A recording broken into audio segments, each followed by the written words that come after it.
السلام عليكم ورحمة الله وبركاته. مهندس محمد ديكو، شركة ديزاين.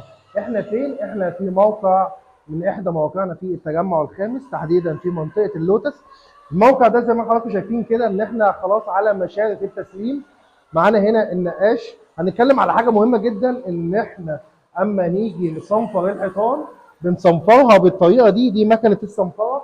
ما بيبقاش فيها حاجة يدوية، مكنة الصنفرة مباشرة.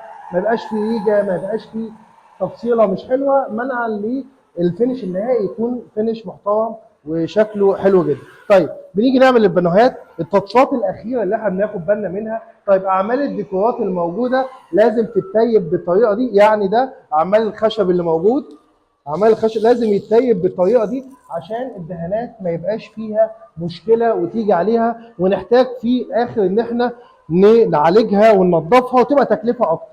هناخد الموقع كده سريعا. الموقع هنا ده الحمام، ده المخزن بالكامل فيه البضاعه كلها بالكامل. نخش على المطبخ بتاعنا. المطبخ بتاعنا لسه برضه اعمال الفينش النهائيه، لسه الاسبوتات ما ركبتش، متيبين الارضيه. المطبخ كده من الاخر لسه برضه الفينش النهائي بتاعنا ما اتعملش.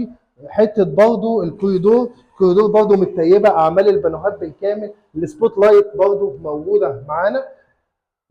نخش على غرفه البنات، برضه مراحل أخيرة، مراحل الفينش ما قبل الفرش. برضه أعمال الديكورات بالكامل، أعمال الترتيب، السبوتات، الماجنتيك، كل حاجة لازم نتيبها ونحافظ عليها. نخش بعد كده على الغرفة الماستر.